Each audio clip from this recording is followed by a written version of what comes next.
પુરુષોત્તમ રૂપાલાએ ક્ષત્રિય સમાજ પર કરેલી વિવાદિત ટિપ્પણીને લઈને ક્ષત્રિય સમાજ રોષે ભરાયો હતો અને રૂપાલાની ટિકિટ રદ કરવાની માંગ કરી રહ્યો હતો, પરંતુ ભાજપ દ્વારા આ માંગ ન સ્વીકારાતા ક્ષત્રિય સમાજને પોતાની રણનીતિ બદલવાનો વારો આવ્યો છે। શહેરના મકરપુરા વિસ્તારમાં આવેલી રાજપૂત સમાજની વાડી ખાતે ક્ષત્રિયાણીઓએ આવાહન કર્યું છે। રૂપાલાની સાથે સાથે ભાજપ વિરુદ્ધ મતદાન કરવાની રણનીતિ ઘડવામાં આવી।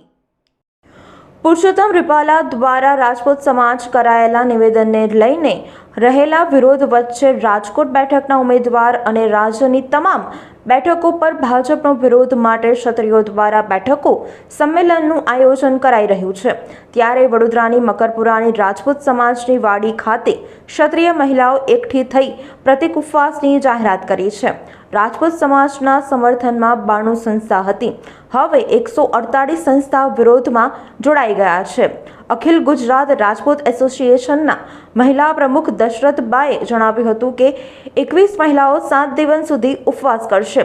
રાજપૂત સમાજ અત્યાર સુધી સંયમ અને શિસ્તમાં હતું, પરંતુ માંગણી નહીં સંતોષાતા હવે આગામી પરિણામ માટે સરકારે તૈયાર રહેવું પડશે।